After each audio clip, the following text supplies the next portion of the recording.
A warm welcome to this week's The Leeds Business Podcast with me, Steve Twynham, and Rudy Hayward. The Business Podcast is in partnership with Network B2B and Famous Wolf and Rhubarb Radio. Yeah, who broadcast across the Wakefield district and South Leeds.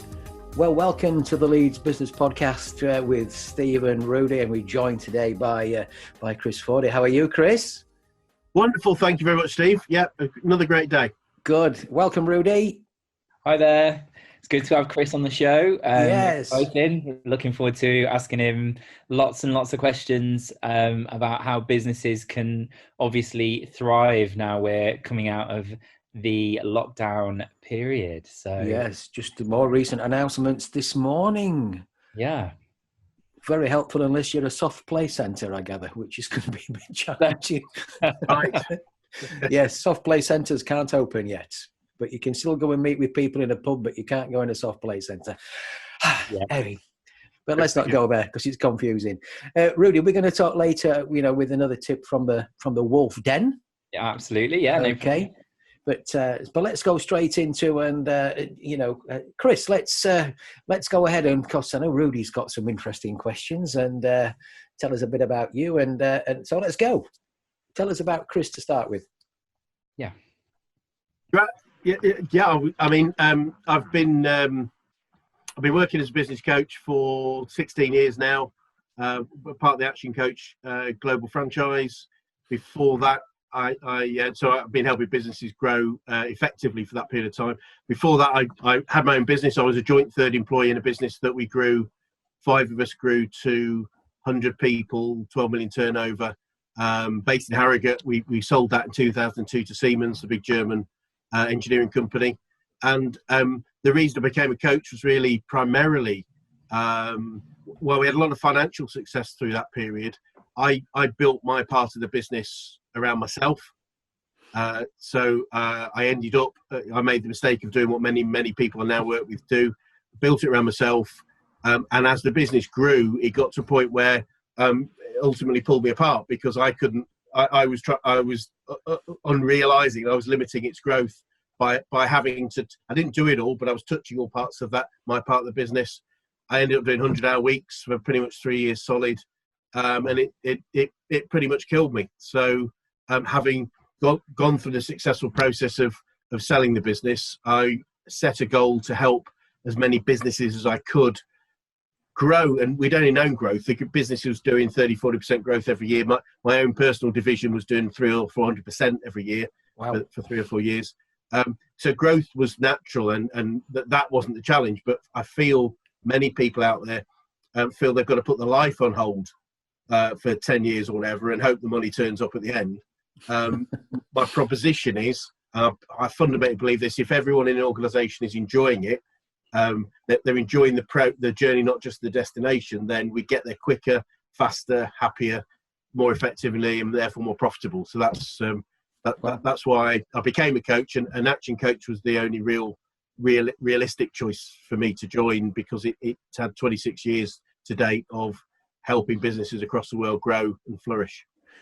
How long have you been a coach, Action Coach now? It's my 16th year. So, wow. I had a bit of a break. I love to travel. So halfway through growing the first business, we had a break to travel. And when we sold the business, I had another 9 months off and traveled with my family and did a lot of skiing. And so it's 16th year. It's been an amazing time. We've obviously gone through, this is in effect the second recession we've gone through as a business coach.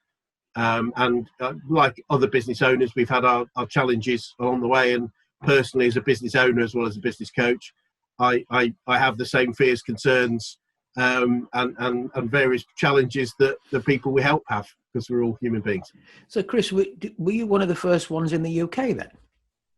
I was. I was going to say, because I know a little bit about Action Coach, and I know I've spoke to Brad Sugars a few times before, interviewed right. Brad, and I God, was the guy down in Norwich Way or something who's the UK franchise guy. So in Chris Flow's the UK franchisee, he over time has bought all the 13 individual franchise regions out. So now he and his wife Julie, basically have brought all those 13 regions together into one countrywide franchise, which has been brilliant for us because of the amount of investment they now put into the whole of the UK. Ian and June have actually moved to Leicester because they're to be more central to the whole country. But no, Ian's a great guy. He's a personal friend and a Leeds fan, so he's going to be happy on Sunday, I hope. Yeah, I still get the occasional Christmas card from him. Great. He's a good friend of mine, actually.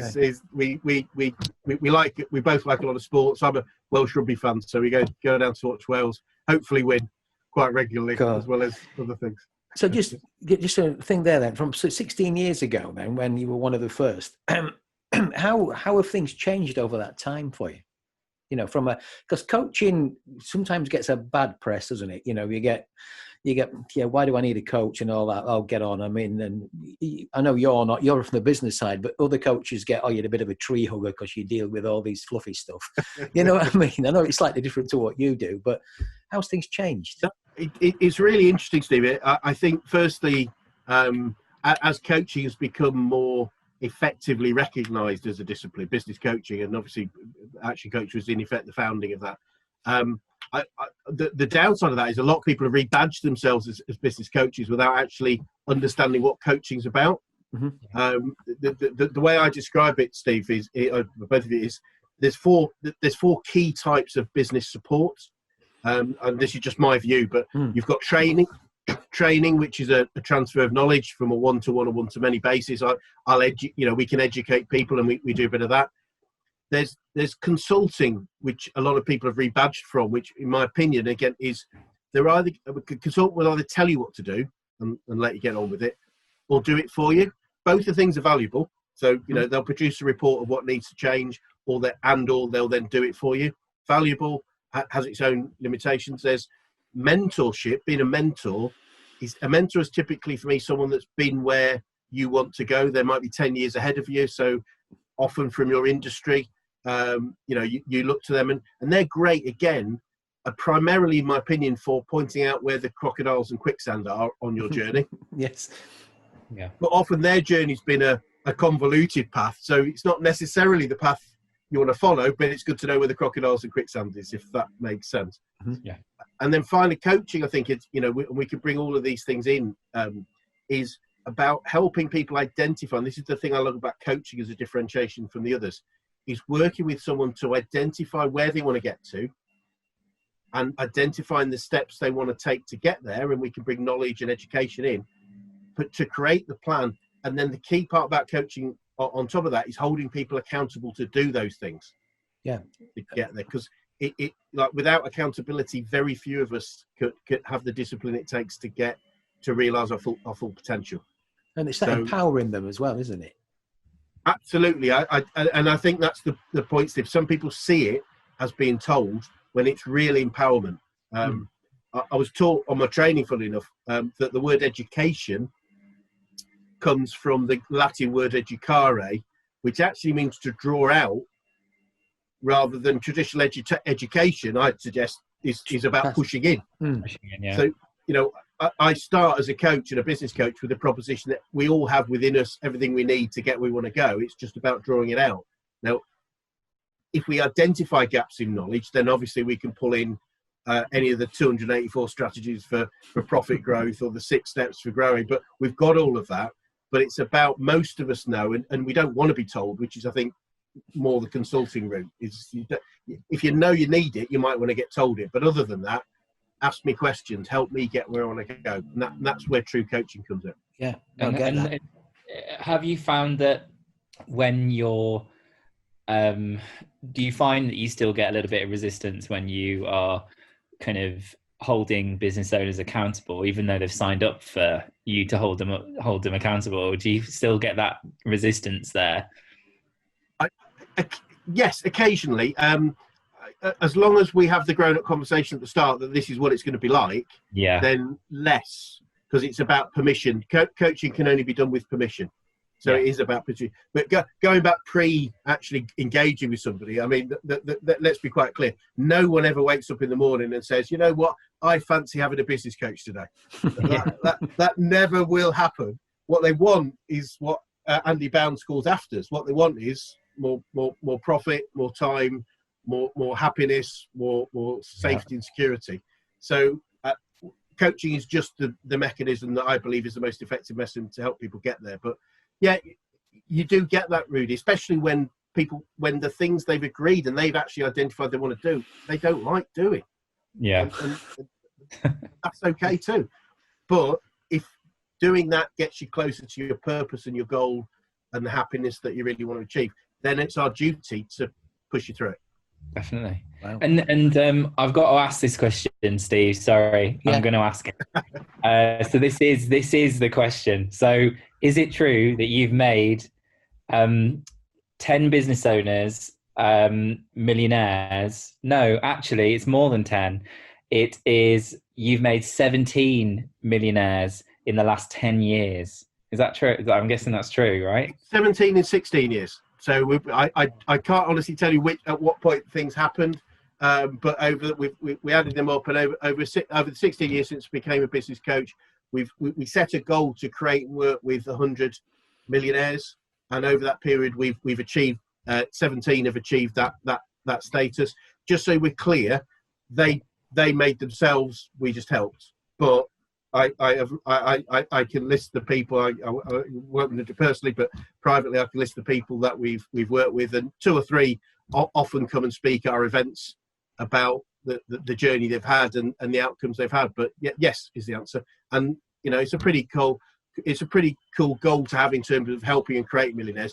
The other part to that, which is also really key to me personally, is to create 1,000 jobs in the local area, because and a lot of the people we work with, they want to be the millionaire, but they also want to align to those goals as well, because it's a virtuous circle in my opinion, and it's great to have an impact on the local economic community. Well, that's incredible, because obviously what you're doing there is you're not just helping the business owners, but you're helping the local community, the people that are needing the jobs, and you're massively contributing to the economy. So it's well done. Well, thank you. That's insane. That's just an insane achievement. And yeah, very impressive. I mean, ultimately, it's also about achieving our own personal goals of where our business goes to. So it's not we're certainly not whatever that word is. We're not saintly in that way. We're just, it's win-win for me. It's helping people achieve their goals. I think it was Brian Tracy said, I get what I want by helping as many people as I can get what they want. Brad himself, as Steve's met, Brad put it in more succinctly, the more I serve, the more I deserve. Yeah. Wonderful phrases. Yeah. And how many people, okay. and Chris, how many people don't have that mindset? They don't think about serving others. They're just totally focused on themselves at times, and they wonder why they don't attract the people in. Unfortunately, I think that's true, Steve. And it's certainly the mindset we've seen it, and it's certainly the mindset we've had over the outbreak period, where we just chose to gift as many coaching sessions as literally people would want to help, and being really clear with ourselves and them that there is no expectation of onward business. Mm-hmm. Clearly, if we do a great job and they get to where they want to go, they might want to, but there's no expectation. And it has been, but just so we're all clear, it's been a great strategy for us, because either those people or people they recommended to us have wanted to engage. So as I say, we are doing these things for our own benefits as well as others. It's not just a one-way traffic, but win-win is great. It's what I live with and live for. Chris, you touched on it earlier about, when you got involved in Action Coach and you chose it. What was the big attributes that made you go down that route? Because there were other, I guess there'd be other opportunities that were out there to do this kind of thing. It's a great question. I mean, the main reason, and it's why this is so important to me when I work with clients, the main reason I joined Action Coach was for its 14 points of culture.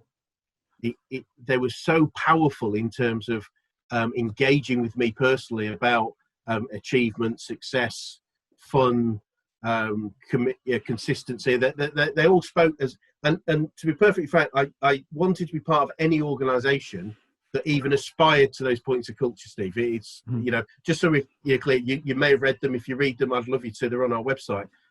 We don't act to all of them all of the time. It's very difficult, but the aspiration was so strong.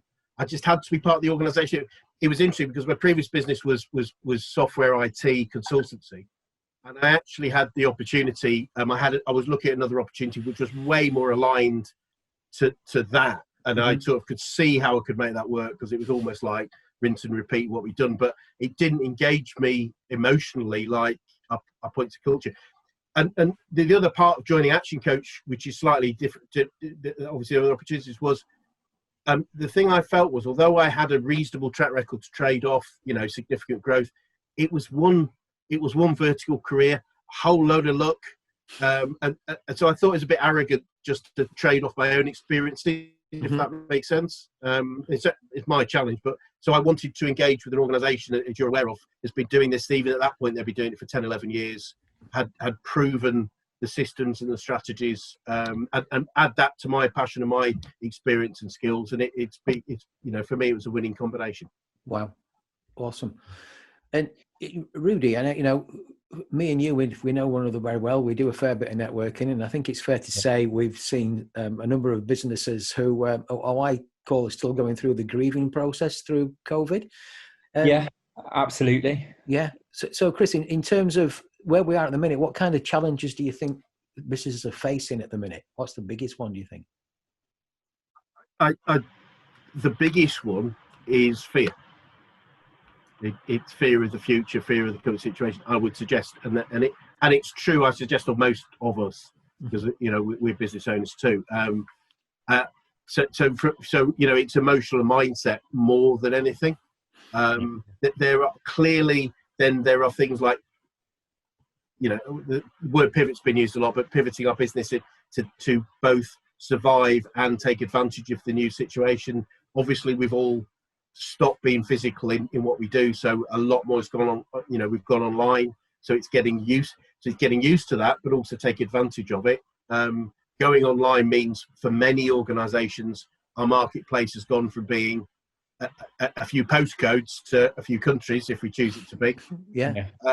And for me, it's choosing to decide that there's an opportunity in the situation rather than a challenge, and that's not easy. No, I think that's interesting you say that, because I was talking to Rudy just before we came and recorded this. I mean, this week, today, and this week I've been to literally, not literally, but metaphorically, Cape Town, Bali, Canada, America, and in the UK, London and Birmingham. That would have never happened before all this. It's just. Yeah, and like you're saying, it's taking between us, really. I guess we could all say this. It's realizing that there is still opportunity out there, but you have to adapt. Would that be fair? Yeah, I mean, I totally agree. And the beauty that I've always loved, and we found this in the previous recession, and we'll find this in this one, is that, and I know this is going to be deep, and I'm not trying to undermine, the significance that we may have, is the beauty of an SME business, small, medium-sized enterprise business, is mostly it addresses often less than 1% of the marketplace it could address if it chose to, in terms of geographic and demographics. What that means is, even if a national global economy reduces by 10 or even 20%, we can still double, treble within this small amount, given we're only addressing this small amount. National businesses clearly are going to be directly affected by a reduction in GDP and the buying patterns of the nation.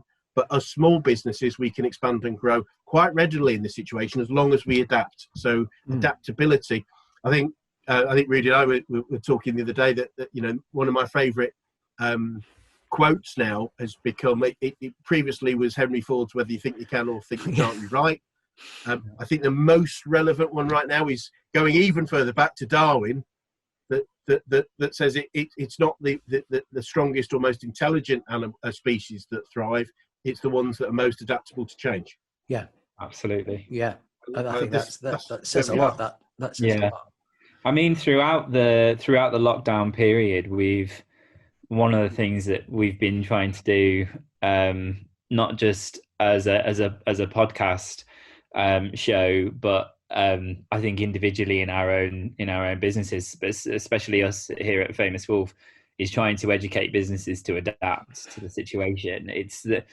And I think that from my point of view, there is more opportunity now than there's ever been before. You just need to look for it. And be prepared to adapt to the situation so that you can make the most of that situation. I think it's been a long time coming. I think actually what it's done is it's forced businesses to have to change. And I think the beauty of what you're offering, Chris, is the fact that if you're struggling to adapt to the situation, then a professional like yourself is the right person to talk to in terms of knowing how to adapt to the situation and how to move forward. Yeah. And Chris, you touched on again, we've just touched on it about opportunity global now. So I don't know this now, but from an action coach perspective, forget where we were before all this happened. Could you work across the UK anywhere, or are you restricted to a certain geographical area? How does it work? Great question. So it's slightly convoluted in terms of the original franchise structure was you had non-exclusive ability to operate in a region, which in my case was Yorkshire and Lincolnshire. So very big region, plenty of opportunity. So that ability to go global is less capable. We've actually changed the franchise. It's changing at the moment into actually smaller territories, interestingly enough, to be quite local territories, which I've chosen to invest in York and Central Leeds as two territories. I won't go into the detail of the convoluted nature with the old ones, but what was interesting, Steve, each territory has 10,000 businesses in it.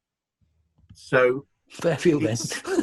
It's more than enough. And a real realization for me is the more I focus my marketing to a smaller region, the more effective the marketing is. I know it's an obvious thing to say, but you can imagine the dilution of trying to market to the whole of Yorkshire, not even Lincolnshire.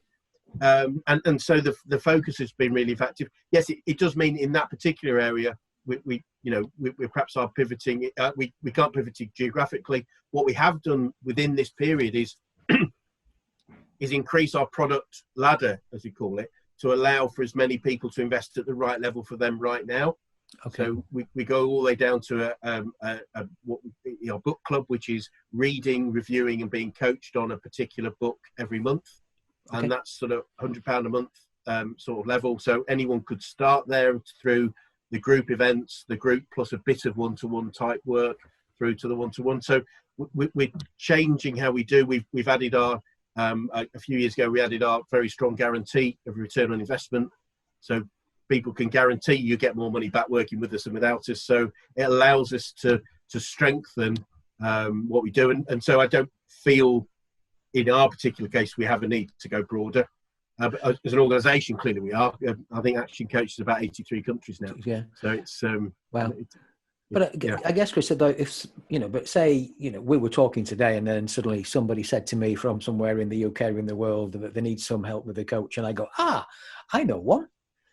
Yeah, I could put you in touch with them. That would still be okay.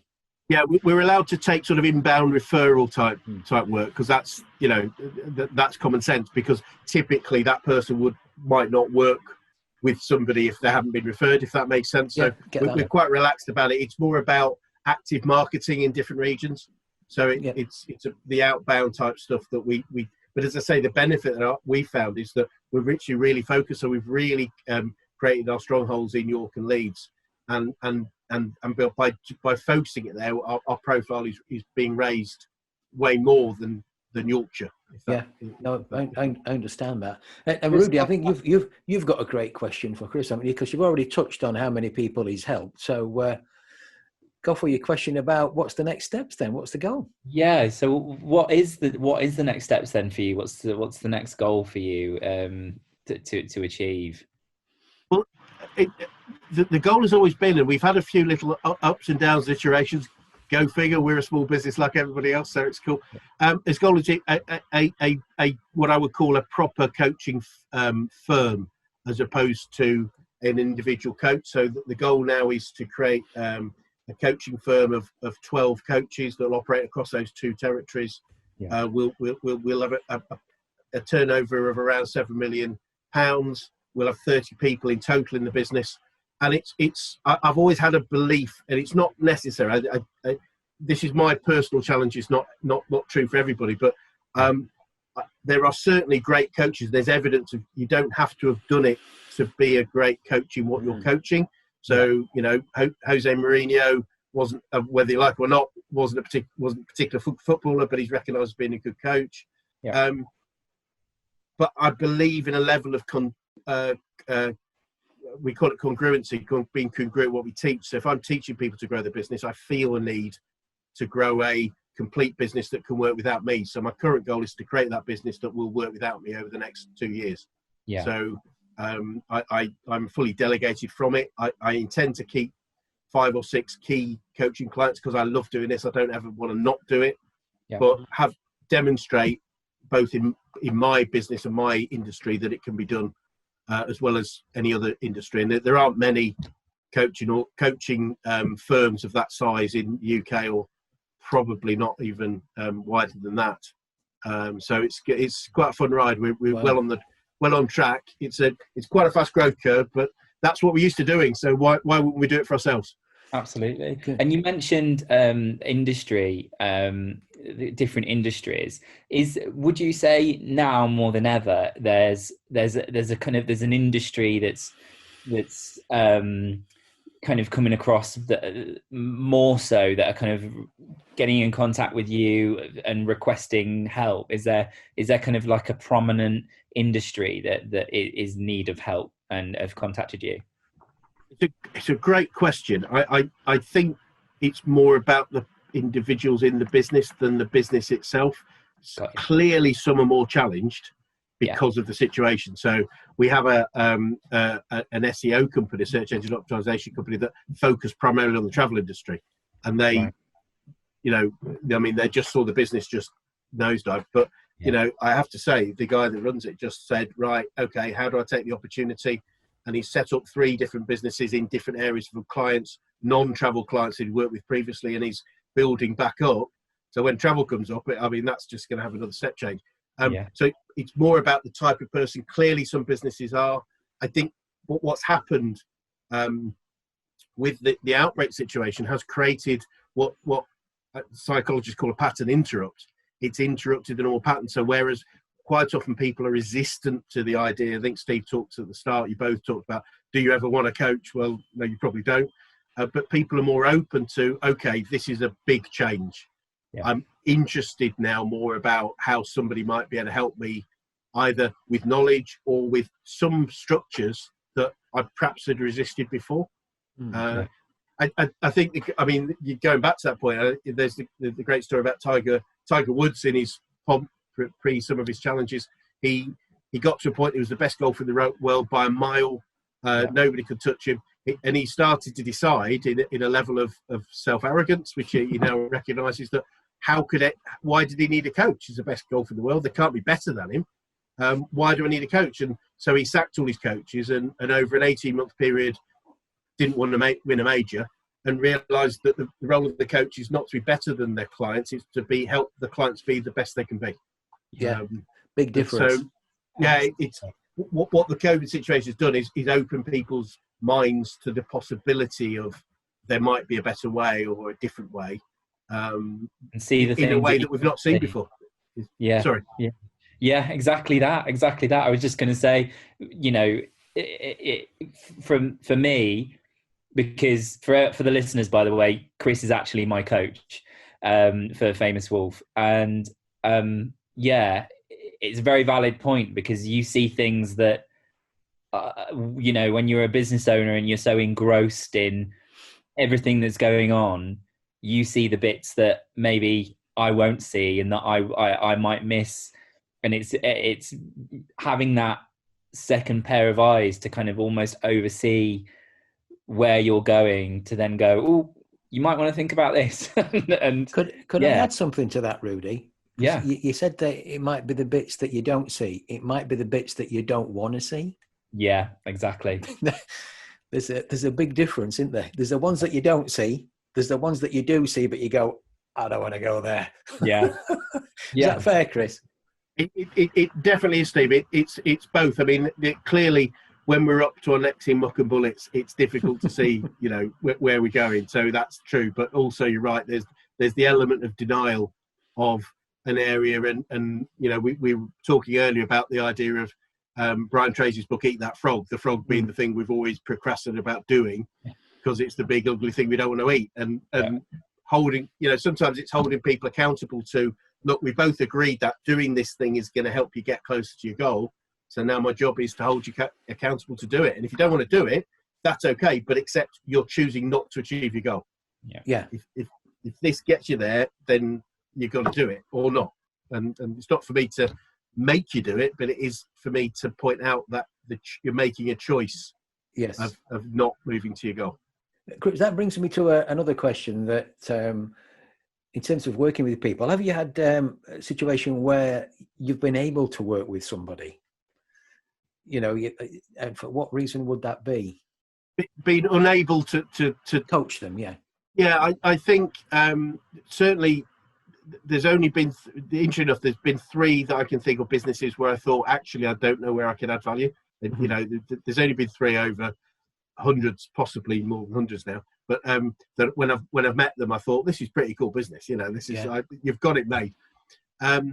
I think that the biggest impact again is mindset. If people aren't open, then we're a reputational business. We guarantee return on investment. If I don't believe somebody is committed enough to want to achieve their goals, I have to actually not offer them our services.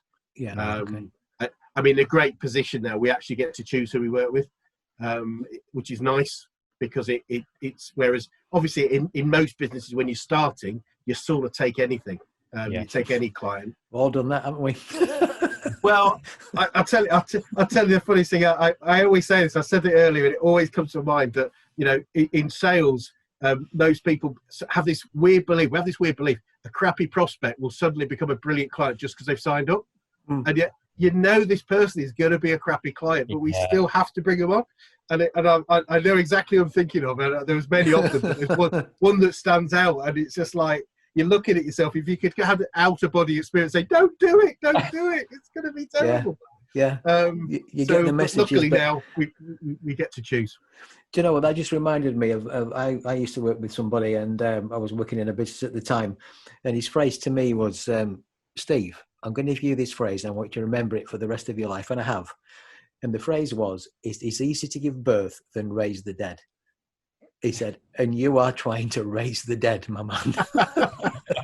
and while while you're doing that, the ones that are giving birth, you're missing out on. Yeah, exactly. Yeah, and I was spending too much time trying to be nicey and do all the right things for them, but they weren't interested. Yeah, I've learnt my lesson. I'm not doing that. It's so true. Yeah, Totally agree. Have we got any more questions for Chris, Rudy, or we've covered a fair bit there? We certainly have, and it's been a great experience to have, obviously, Chris on the show and share these insights. And I think it's definitely been valuable. Like I said, Chris is my coach, but it's valuable for to have him on and to hear that background. And I'm absolutely 100% sure it's going to be valuable for our listeners as well. So thank you, Chris, for coming on the show and sharing your insights. It's been amazing. And I've got one final question for you, Chris. Okay, people listen to this, want to get in touch with you. How can they do that? Thank you very much. Yeah, if you search for my email address is chrisfordy@actioncoach.com. Fordy is Fordy. If you search for Action Coach York or Action Coach Leeds, you'll find us too.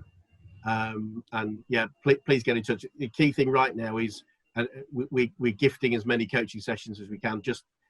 We guarantee you'll get some help, some snippets, something that we can help. We just want to help as many people as we can. So I'd urge people just to get in touch. Clearly, our goal is to grow our business. We want to work with clients, but right now, if we focus on help, the money will turn up later. Thank you. Cool. Thank you for the opportunity. It's been absolute delight. It's great to talk to like-minded people.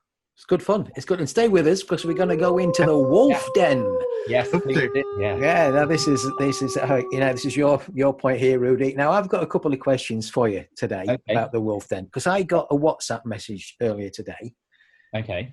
And I don't understand it. It's about LinkedIn. Right.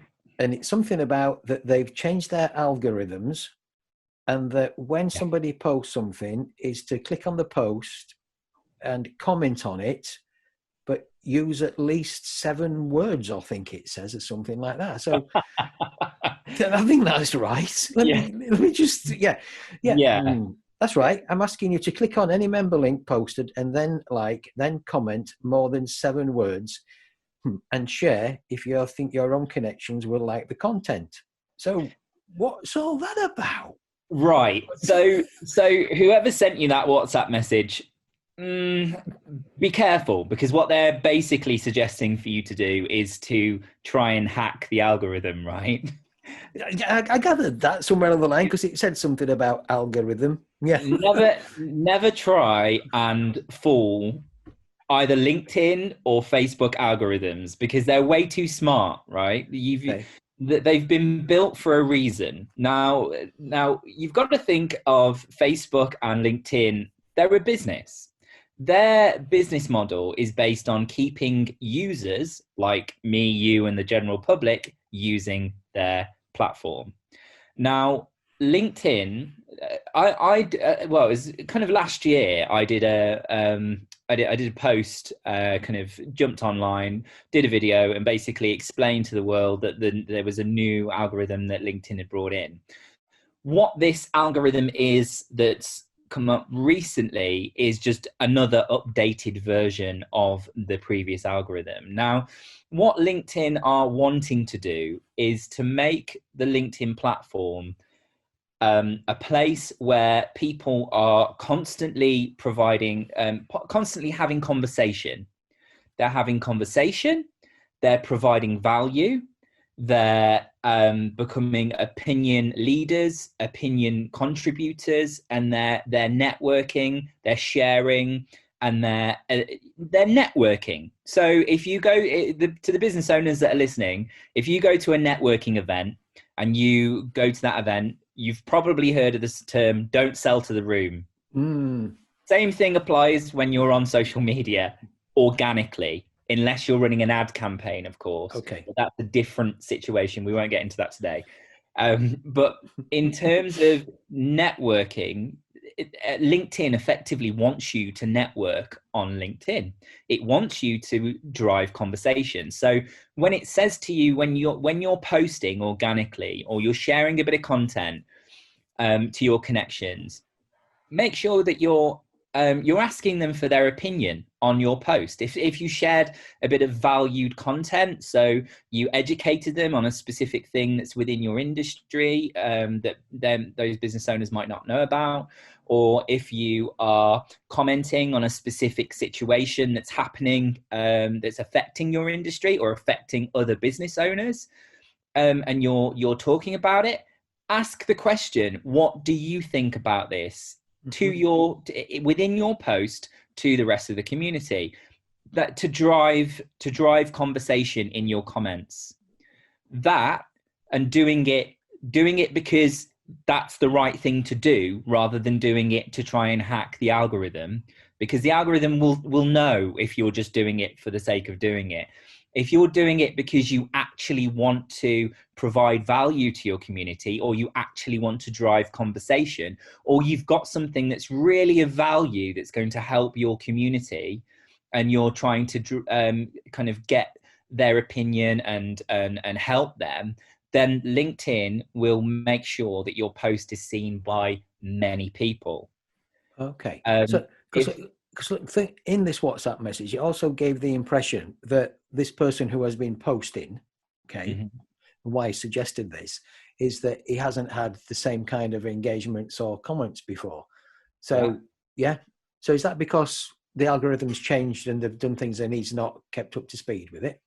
Yeah, exactly. So like I said at the beginning, LinkedIn wants users to continue to use the platform. If we think about Facebook, going back 10 years ago, you could post on Facebook, just put a post out there on Facebook and it would get massive amounts of reach. You could sell stuff on Facebook without having to put any ad spend behind your post, without running ad campaigns. You just posted and it would get massive amounts of reach and you could sell loads. You can't do that anymore on Facebook. on Facebook, you have to run ad campaigns if you want to sell stuff. Right. And even then, there's rules and regulations and algorithms that you have to stick to. Organically, you know, when you post organically on Facebook, it doesn't even reach your full amount of followers that you have on the platform. It will probably reach 25% to 15% tops. Wow. Now, LinkedIn are kind of 10 years behind Facebook. So now LinkedIn is going through the same process. Now, you would have heard me say, kind of maybe episode 1 of Leeds Business Podcast, I said, utilize LinkedIn as much as you possibly can right now with organic, because you can get maximum reach organically right now on LinkedIn.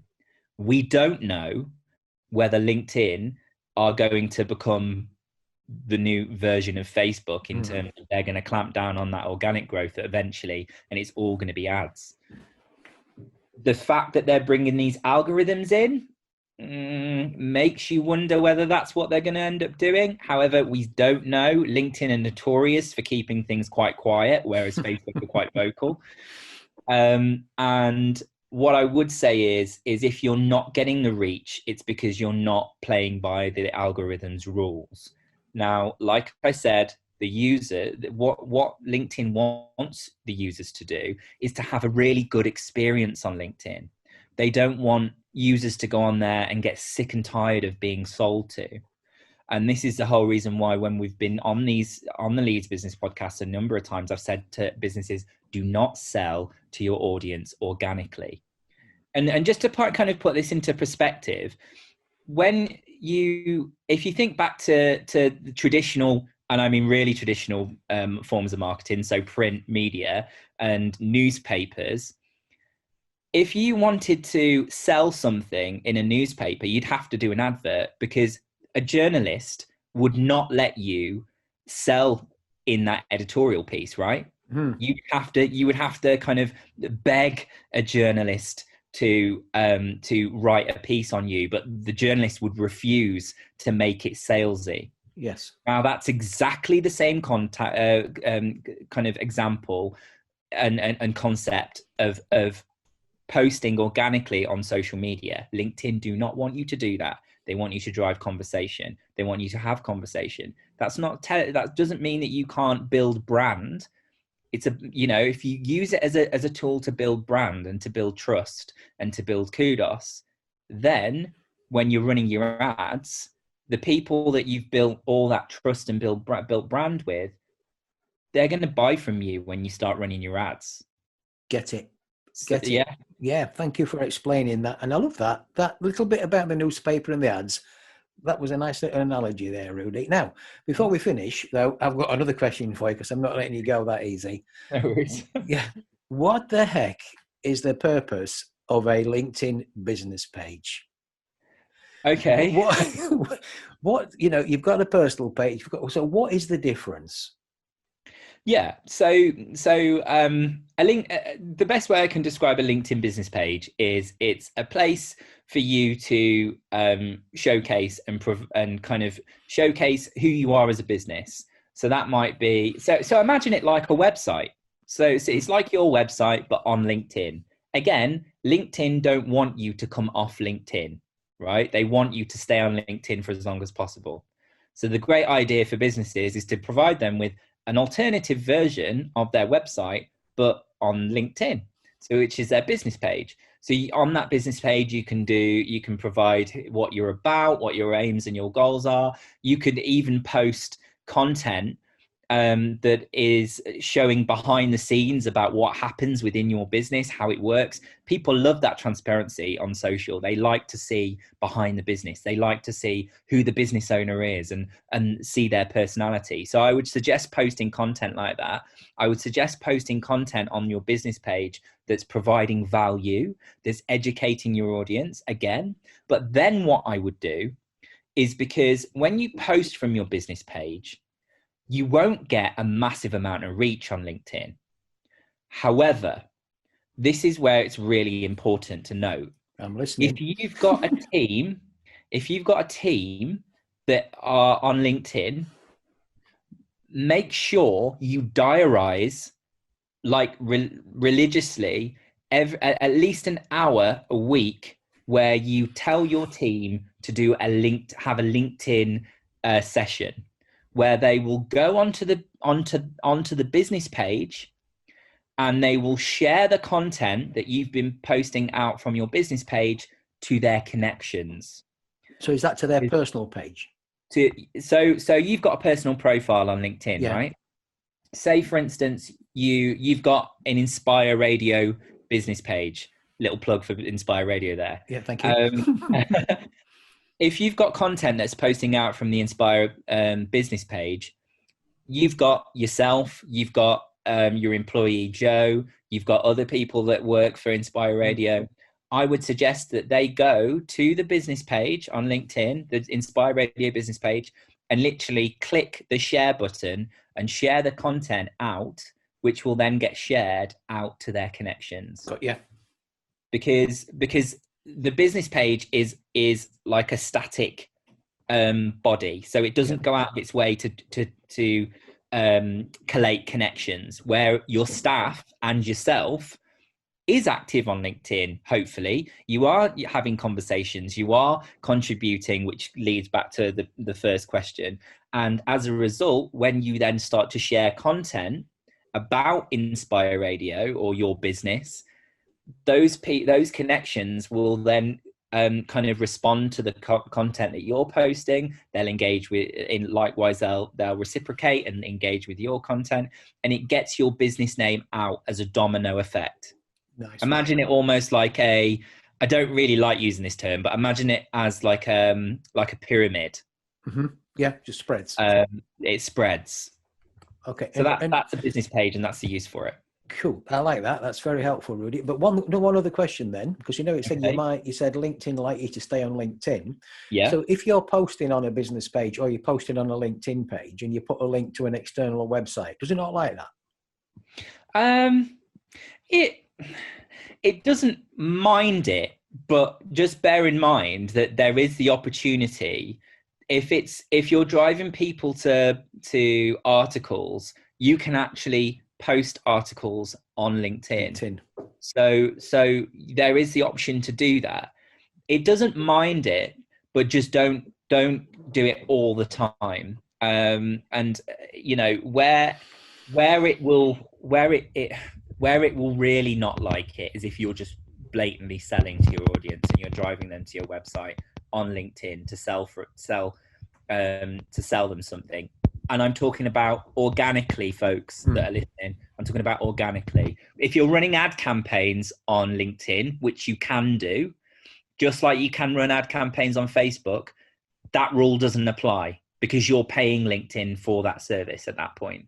So they're happy to send you away from LinkedIn or to wherever. Got you. Rudy, as always, that is very helpful. And I guess the same thing for people listening to this now. If they want some more information about that, come on, mate. How can they get in touch with you? They know where I am. You can search me on social media as always. You can find me through the Leeds Business Podcast as always, and also you can find us at famouswolf.co.uk. You can have a cappuccino moment in that lovely setting that he's got behind him as well. Absolutely. Chris, was that helpful as well? Yeah, wonderful. Yeah, I've made some notes actually. We're on it. We're on it. Cool. Well, look, as always, a big thank you for joining us. Chris, thanks for being the guest today. Been absolutely awesome.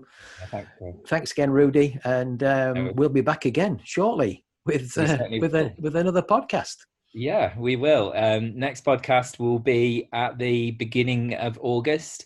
And then we've got one right towards the end of August. So yeah, exciting. We've got some exciting guests coming up. So stay tuned.